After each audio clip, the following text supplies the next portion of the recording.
কাজী অফিসে গিয়ে উভয় পক্ষের সম্মতিতে 3 তালাক বলে বিবাহ বিচ্ছেদ করলাম। এখন কি সে আমাকে নিতে চায়, এখন আমার করণীয় কি? ভাইরা আমার, তালাকের মাসআলা এই বরগুনাতে দাওরাত হাদিস মাদ্রাসা আছে না নাই? আছে। বড় বড় মসজিদ আছে, যেখানে বড় বড় মুফতি সাহেবরা আছেন। এগুলো ওলামাদের কাছে গিয়ে জিজ্ঞাসা করবেন। শর্টকাট সব মাসালার উত্তর এই সংক্ষিপ্ত ভাষণে জানতে আসবেন না, কারণ তালাকের মাসালা এভাবে দিলে ভুল হতে পারে। এখানে কনভারসেশন লাগবে, আপনাকে আর অনেক প্রশ্ন করতে হবে, ডিটেইল লাগবে, তারপর উত্তর দিতে হবে। এই জন্য তালাকের প্রশ্ন উত্তর সাধারণত আমরা সংক্ষিপ্ত প্রশ্ন উত্তরে ভাষণে দেই না। এই জন্য ওলামাদের শরণাপন্ন হবেন, সব কিছু শর্টকাটে জানার চেষ্টা করবেন না। কোনো ব্যক্তি যদি তার সম্পত্তি 5 জন সন্তানদের মধ্য থেকে একজনকে বাদ দিয়ে 4 জনকে লিখে দিয়ে দেয়, সে ব্যক্তি মারা গেলে তার জানাজা নামাজ পড়া যাবে কিনা? ভাইরা আমার, আমাদের দেশে অনেকে এই কাজটা করেন, তেজ্যপুত্র করেন। প্রচলিত আইনে তেজ্যপুত্র কোথাও থাকতে পারে, কিন্তু ইসলামে তেজ্যপুত্র বলতে কোনো কিছু নবী করিম সাল্লাল্লাহু আলাইহি সাল্লাম পরিষ্কারভাবে নিষেধ করেছেন। কোনো মুসলমান অন্য মুসলমানকে ত্যাগ করে চিরকালের জন্য তার সাথে সম্পর্ক ছিন্ন করে ফেলবে, এটা জায়েজ। লা ইয়াহিল্লু লিমুসলিমিন আন ইয়াহজুরা আখাহু ফাওকা 3 লায়াল। 3 দিনের বেশি কোনো মুসলমানের সাথে অভিমান করে সম্পর্ক ছিন্ন করা জায়েজ আছে? নেই। এখন সন্তান খারাপ, যত খারাপ হোক, আপনি সন্তানকে তথাকথিত তেজ্যপুত্র করলেন, করে কোনো সম্পদ দিলেন না, বঞ্চিত করলেন, আল্লাহর কাঠগড়ার আসামি হবেন। আপনার ঘরে জন্মগ্রহণ করেছে, অতএব আল্লাহর কোরআনের মিরাসের আয়াতের নির্দেশের আলোকে এটা তার প্রাপ্য হক হয়ে গেছে। হ্যাঁ, সে যদি মোরতাদ হয়ে যায়, ইসলাম থেকে খারিজ হয়ে যায়, তাহলে সেটা মানে আমিনাল ইরফ, বা সে পরিত্যক্ত সম্পদ থেকে বঞ্চিত হবে। কিন্তু মুসলমান আছে, আপনার কথা শুনে না, আপনার খায় খেদমত করে নাই, আপনি সে অজুহাতে তাকে কিছু দিলেন না, বাকি সন্তানদেরকে দিয়ে দিলেন, আল্লাহর কাঠগড়ায় আসামি হতে হবে, জায়েজ হবে না। এখন এইটা যদি কোনো লোক করে, জীবদ্দশা দিতে চায়, তাহলে সমান হারে দিতে হবে। এক সাহাবী নবীজিকে এসে বলছেন, ইয়া রাসূলুল্লাহ, আমার সন্তানকে অমুক ছেলেকে আমি এটা দিয়েছি। নবী সাল্লাল্লাহু আলাইহি সাল্লাম বলেছেন, বাকি সবাইকে দিয়েছো? বলেন না, দেই নাই। তখন নবী সাল্লাল্লাহু আলাইহি সাল্লাম বলেছেন, ইত্তাকুল্লাহ ওয়া আদিলু বাইনা আওলাদিকুম, আল্লাহকে ভয় করো আর সন্তানদের মধ্যে সমতা বজায় রাখো। এই জন্য ভাইরা, এই জুলুম করা যাবে না। ইসলাম আমাদেরকে সাম্য এবং ইনসাফ শিখিয়েছে, সেটা আমাদের সব ক্ষেত্রে করতে হবে। এমনকি শত্রু হলে তার সাথেও আমাকে ইনসাফ করতে হবে। আমাদের কষ্ট হয়, আমার সাথে কারো শত্রুতা আছে, সে আমার সাথে শত্রুতা করে, কিন্তু তার বেলায় কোনো সাক্ষ্য দেওয়ার প্রশ্ন আসলে আমি সত্য সাক্ষ্য দিলে তার পক্ষে যায়, আমাদের দিতে মন চায় না। কিন্তু এই দেওয়াটাই হলো ঈমানের দাবি। আল্লাহ বলেছেন, ওয়ালা ইয়াজরিমান্নাকুম শানাআনু কওমিন আলা আল্লাহ তা'দিলু ই'দিলু হুয়া আকরাবু লিত-তাকওয়া। কারোর সাথে শত্রুতা আছে দেখে আপনি ইনসাফ করবেন না, এটা জায়েজ আছে? এজন্য বাবাজিরা সাবধান, সন্তান সন্ততিদের মধ্যে কোনো প্রকার হেরফের করবেন না, এটা জায়েজ নাই। সেই সন্তান যদি খারাপ হয়, সে আল্লাহর কাছে দায়ী হবে, ভিন্ন কথা। তো আপনি তাকে সম্পদ থেকে বঞ্চিত করতে, হ্যাঁ, যেটা আপনি করতে পারেন, একটা সন্তান নেককার, মাদ্রাসায় পড়ে, দিনদার, ওকে একটু সম্পদ বাড়াই দিলেন তার দিনদারিতার কারণে, সেটা জায়েজ আছে। কিন্তু একজনকে টোটাল বঞ্চিত করলেন, আরেকজনের নামে সব লিখে দিলেন, এটা কিন্তু জায়েজ হবে। এখন কোনো মুরব্বী যদি এই কাজ করেন, তিনি মারা গেলে তার জানাজা পড়া যাবে না, এমন কোনো কথা নেই।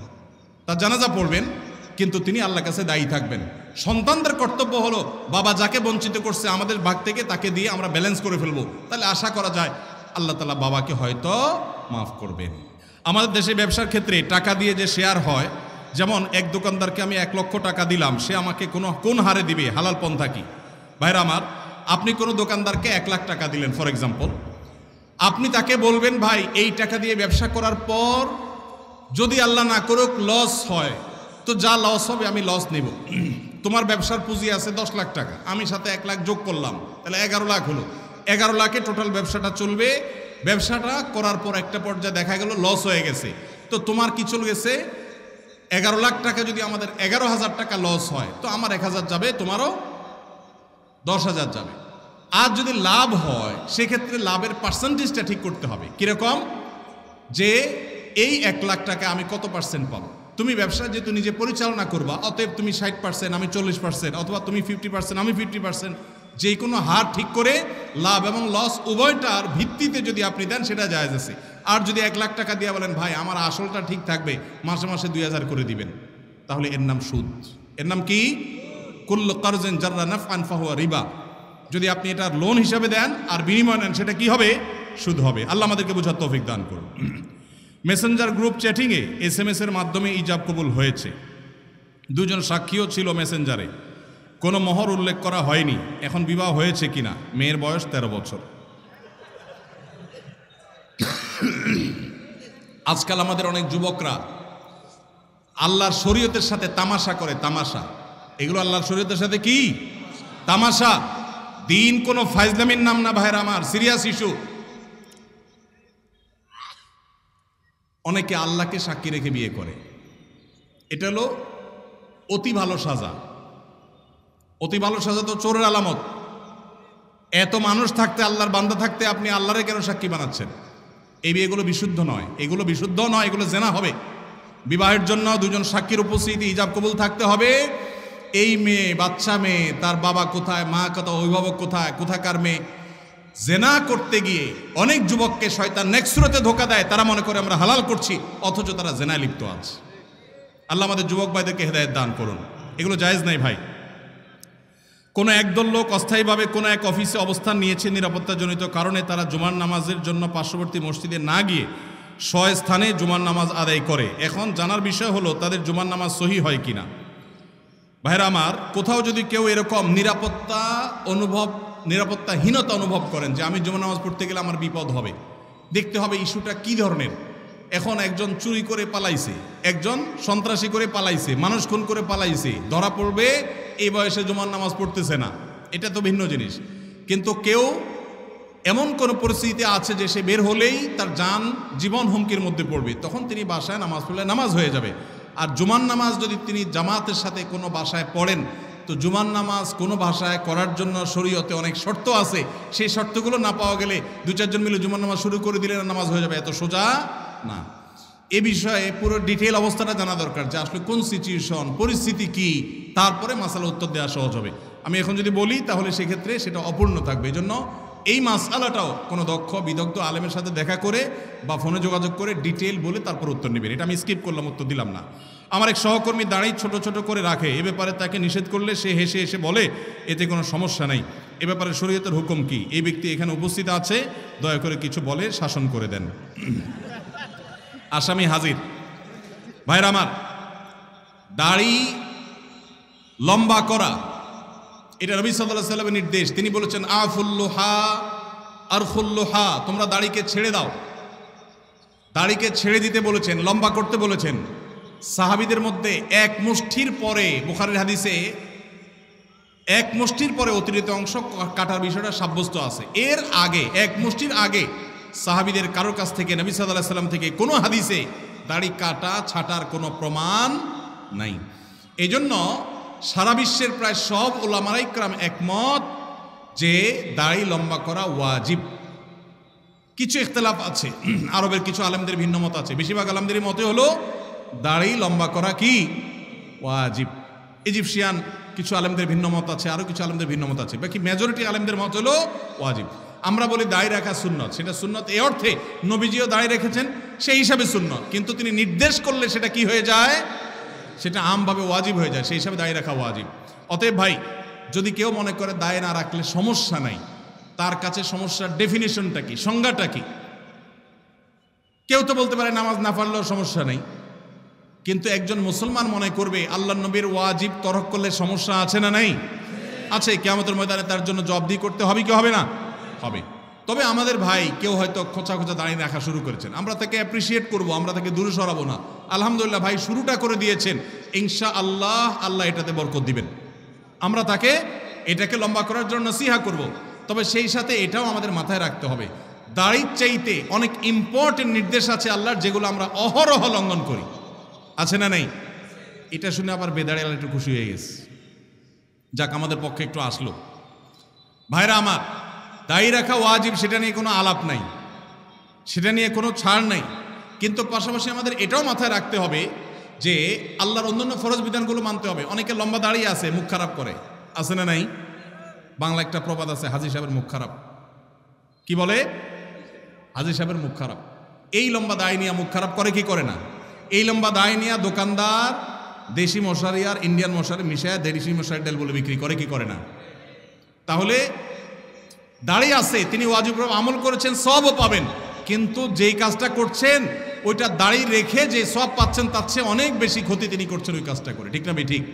এই জন্য আমাদের পরিপূর্ণভাবে দিনে প্রবেশ করতে হবে, আল্লাহ আমাদেরকে তৌফিক দান করুন, কিন্তু সেই সাথে দাড়িও লম্বা করার চেষ্টা করতে হবে। কিন্তু কোনো ভাই করছেন না, আমরা বেশিরভাগ মানুষ অন্যকে নিয়ে পড়ে থাকি। একটা বড় মুসিবত হলো বাংলাদেশের মানুষের, আমরা অন্যের চরকায় তেল একটু দাড়ি রাখার তৌফিক দিচ্ছি। আলহামদুলিল্লাহ, আমি এখন চিন্তা করবো আমার আখলাকটা ঠিক হয়েছে কিনা, আমি বউরে বাসায় গালি দিই কিনা, আমি কর্মচারীদের সাথে চালের মতো ব্যবহার করি কিনা, আমি মানুষের হক মারি কিনা, আমি দেখবো আমার বাকি আর কোথায় ল্যাকিংস আছে সেটা আমি দূর করব।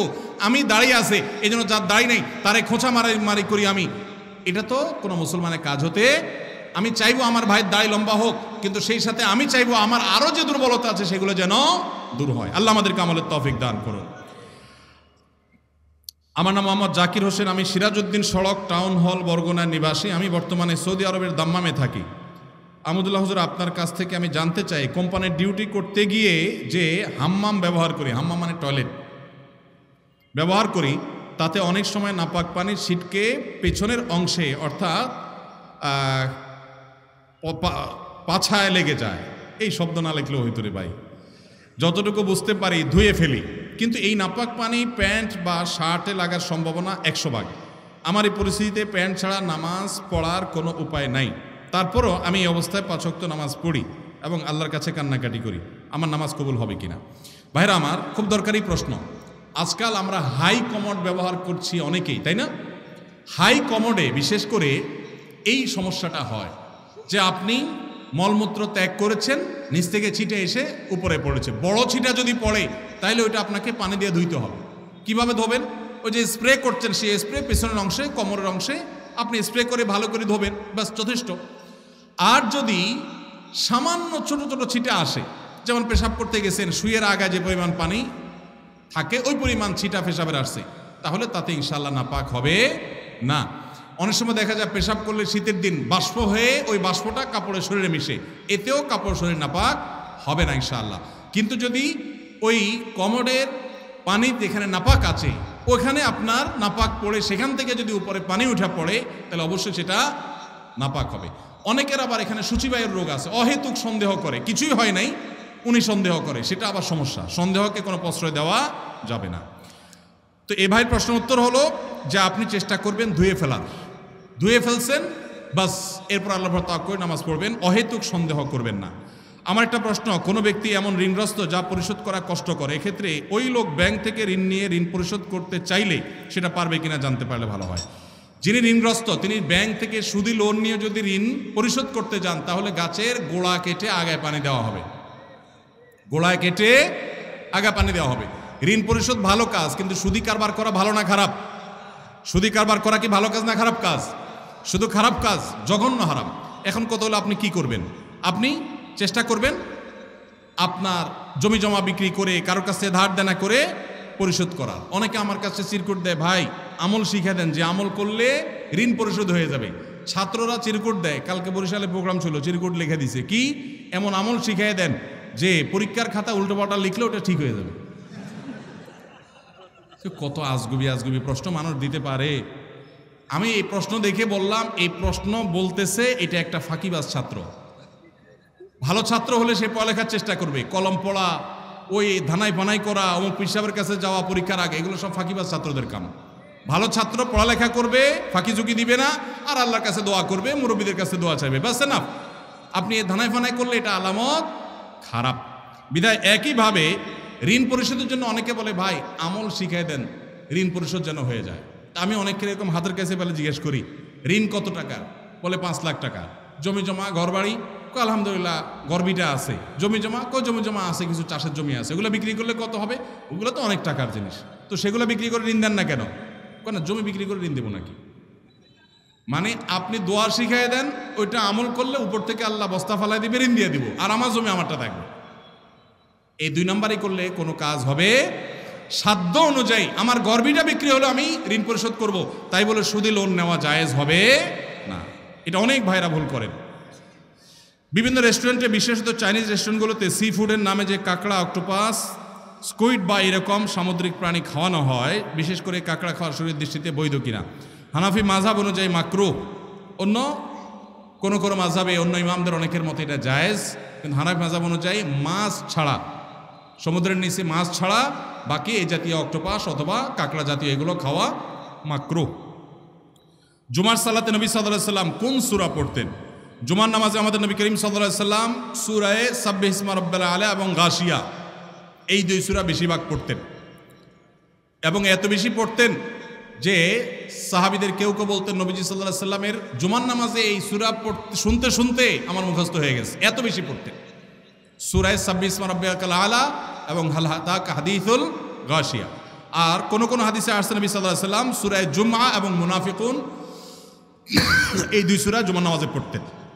সুন্নত কাজ নিয়ে ব্যঙ্গ করা হলে কি ধরনের পাপ হতে পারে জানতে চাই। কোন সুন্নত নিয়ে যদি কেউ ব্যঙ্গ করে ঈমান নষ্ট হয়ে যাবে। কি হয়ে যাবে?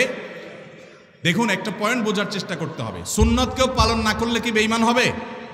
কিন্তু সুন্নত নিয়ে কেউ ব্যঙ্গ করলে কি হবে? ঈমান নষ্ট হবে। নিজে দাড়ি নেই, আপনি বেঈমান হবেন না, আল্লাহ মাফ করে জান্নাত দিতেও পারেন, কিন্তু কেউ দাড়ি রেখেছে, বলতেছেন তাকে ব্যঙ্গ করে, কিরে জঙ্গি হয়ে গেছে দেখি, ছাগলের মতো লাগতেছে দেখি, হ্যাঁ, এরকম আজে বাজে কথা বলতেছেন, তাহলে কিন্তু ঈমান যাওয়ার আশঙ্কা, খুব ভয়ঙ্কর ব্যাপার। বিদ্রোহর শামিল, আল্লাহর সঙ্গে বিদ্রোহের শামিল। বাংলাদেশে কোনো আইন আপনি অমান্য করলেন, আপনার শাস্তি হবে, নাগরিকত্ব বাতিল হবে না। কিন্তু আপনি বাংলাদেশ রাষ্ট্রকে অস্বীকার করলেন, আইনকে অস্বীকার করলেন, সেক্ষেত্রে আপনি রাষ্ট্রদ্রোহী হবেন। আল্লাহর কোনো বিধানকে মানেন নাই, সেটা একটা বিষয়, কিন্তু আপনি অস্বীকার করেছেন, ঠাট্টা করেছেন, বিদ্রুপ করেছেন, তাহলে কিন্তু ঈমান চলে যাবে। অনেক যুবক ভাইয়েরা আছেন, বিশেষ করে দাড়ির ইস্যুতে কোনো ভাই দাড়ি রেখেছেন, তার সাথে হাসাহাসি করে, তাচ্ছিল্য করে নিজের ঈমানটা নষ্ট করে ফেলার আছে না নাই? নিজে করতে না পারেন, আরেকজন করলে খবরদার কোনো বিদ্রুপ করবেন না। এরপরে প্রশ্ন, ইন্নী ওয়াজ্জাহাতু ও নাওয়াইতুন পড়ার কোনো দলিল আছে কিনা? দলিল আছে ভাই, ইন্নী ওয়াজ্জাহাতুনের দলিল আছে। ইন্নী ওয়াজ্জাহতু ওয়াজহাল্লাযী ফাতারাস সামাওয়াতি ওয়াল আরদা হানিফা মা আনা মিনাল মুশরিকিন লা শারীকা লাহু ওয়া বিযালিকা উমিরতু ওয়া আনা আউয়ালুল মুসলিমিন। আরো লম্বা আছে, এটা দোয়ার প্রথম অংশ বললাম। এটা আমাদের নবী করিম সাল্লাল্লাহু আলাইহি সাল্লাম পড়তেন নামাজ শুরু করার পর, তাকবীরে তাহরিমা বাঁধার পর সানার জায়গাতে। সানার জায়গাতে আমরা একটা দোয়াই ছোটবেলা মুখস্থ করছি, আর যাই না, সেটা হলো সবচেয়ে ছোটটা। সানার মধ্যে তিনটা সানা প্রসিদ্ধ হাদিসে আছে, এর মধ্যে একটা হলো আল্লাহুম্মা বাঈদ বাইনি ওয়া বাইনা খাতায়ায়া কামা বা'আদতা বাইনাল মাশরিকি ওয়াল মাগরিবি, এটা একটা সানা। আরেকটা হলো ইন্নী ওয়াজ্জাহতু ওয়াজহাল্লাযী ফাতারাস সামাওয়াতি ওয়াল আরদা হানিফা, অনেক বড় দোয়া, এটা আরেকটা সানা।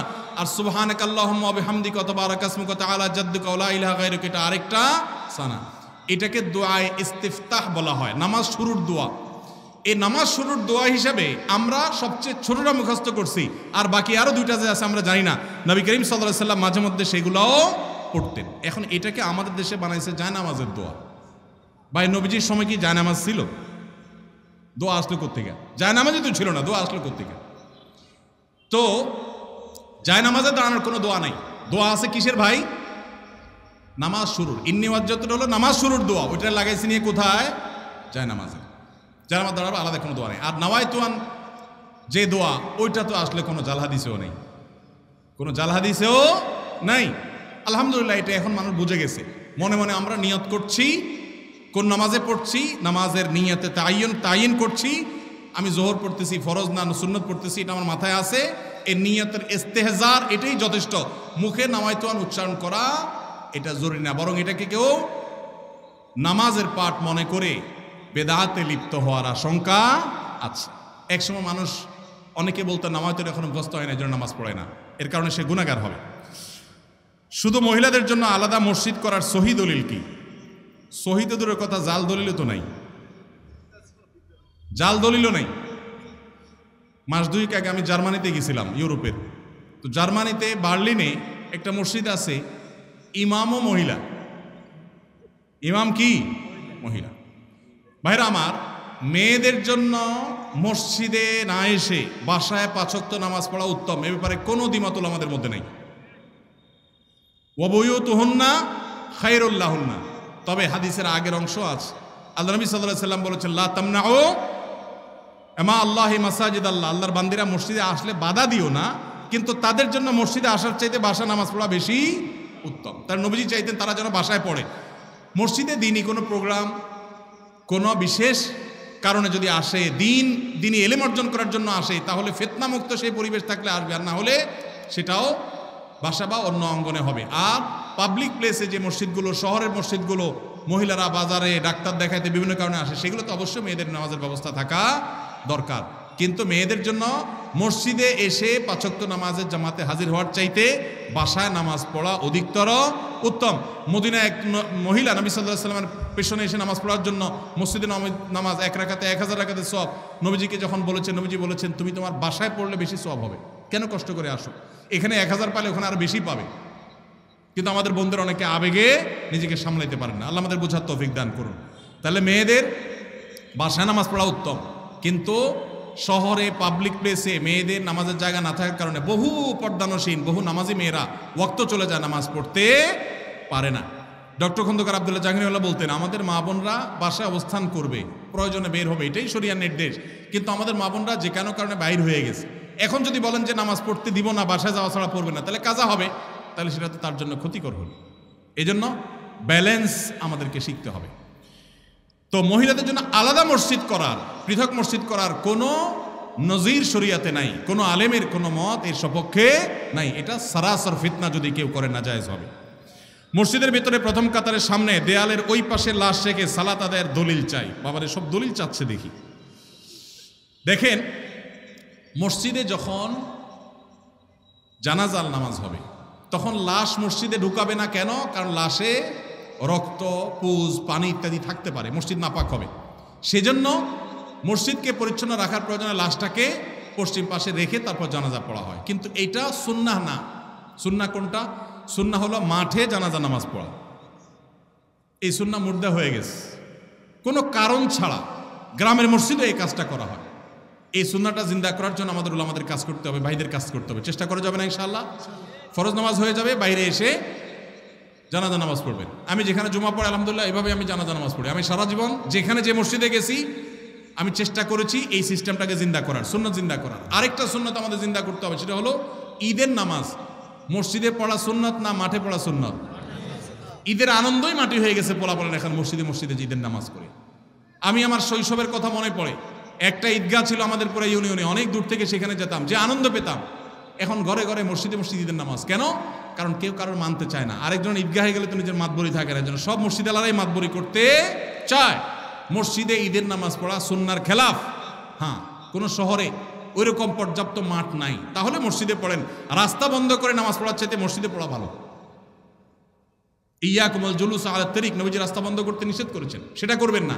কিন্তু তাই বলে মসজিদ বাদ দিয়া, মাঠ বাদ দিয়া বিনা কারণে মসজিদে ঈদের নামাজ পড়বেন না, উন্মুক্ত জায়গা পড়বেন। এই সুন্নাহটাও জিন্দা করা দরকার। ঈদের যে আনন্দ সেটা এখন নাই।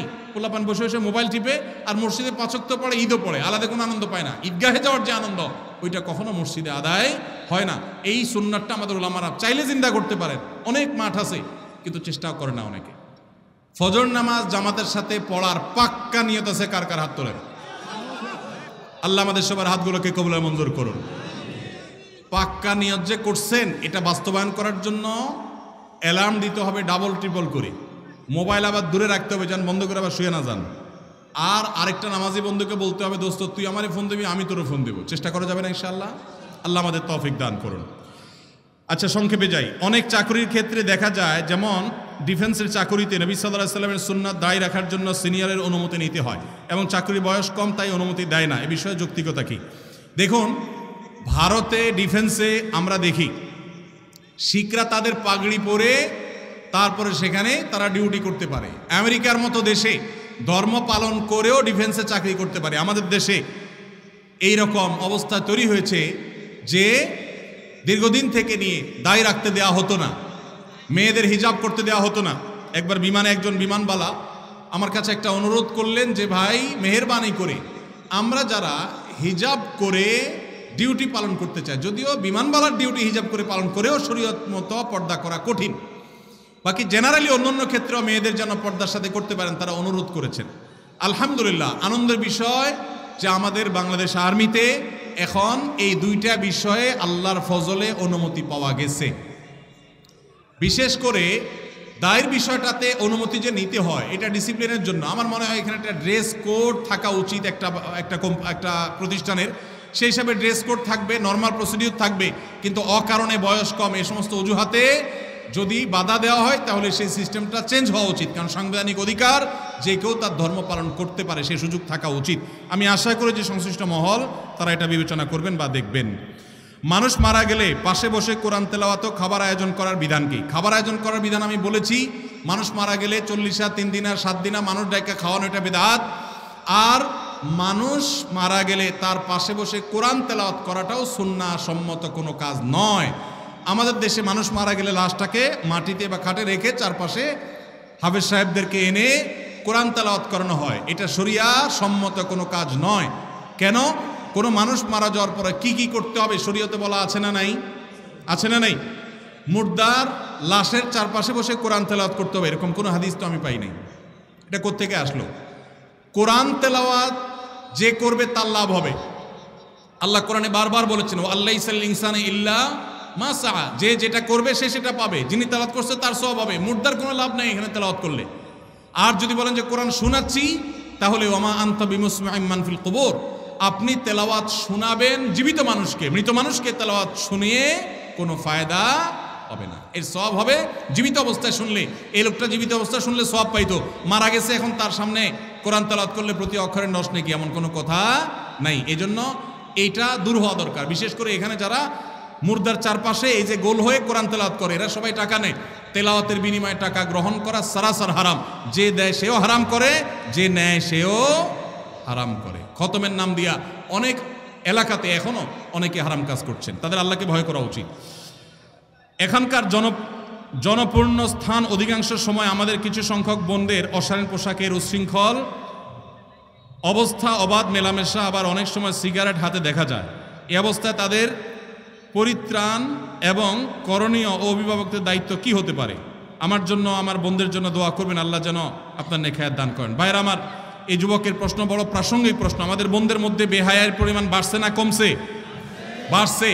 এই বেহায়া দূর করার জন্য আমাদের দাওয়াতি কাজ বাড়াতে হবে, বোঝাতে হবে।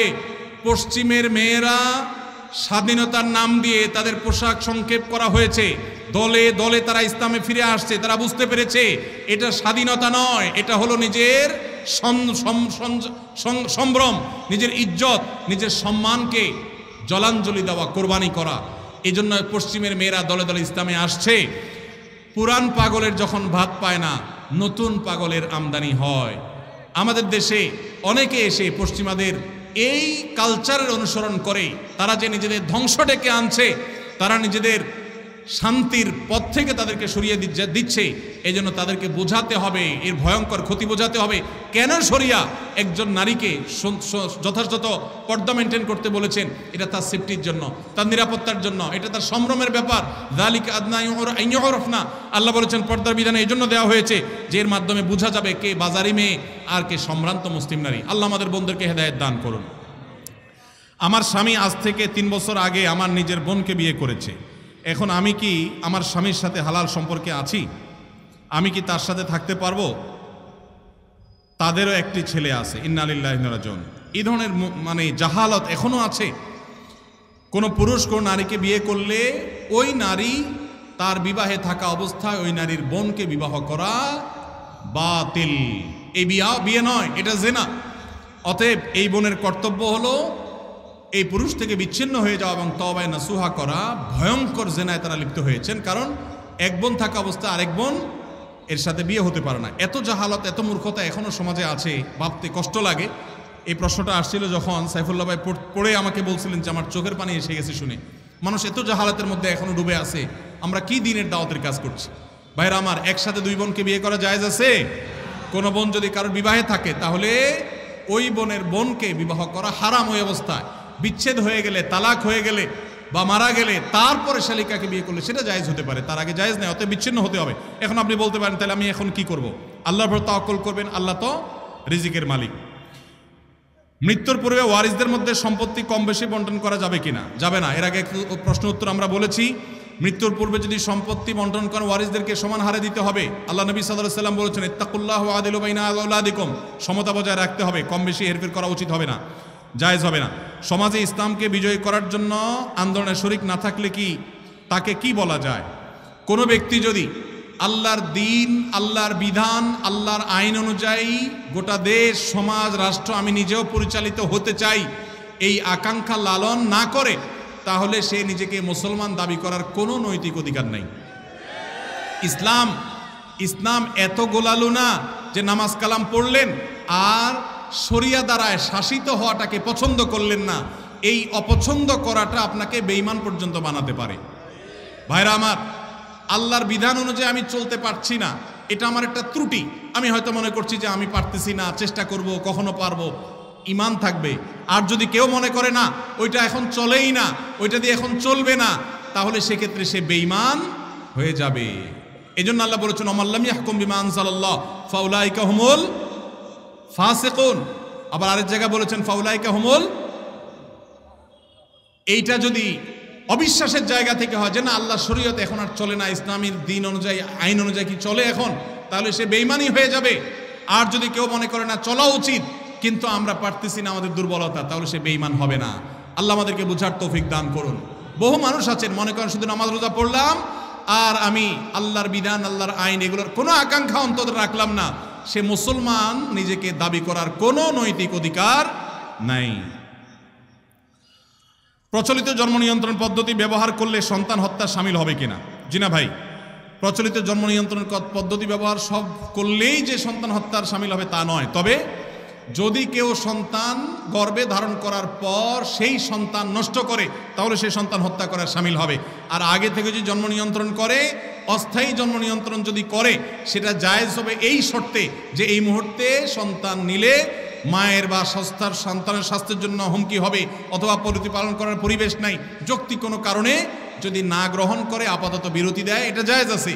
আর যদি কি খাওয়াবো এই চিন্তা, চাকরি নাই এখন সন্তান নেব কিভাবে, একটা আছে আরেকটা হলে কোত্থেকে খাওয়াবো, এই চিন্তায় করে, তো আল্লাহ বলেছেন লা তাকতালু আওলাদাকুম খাশিয়াতা ইমলাক, খাদ্যের ভয়ে, রিজিকের ভয়ে সন্তান হত্যা করবে না, এটা না জায়েজ।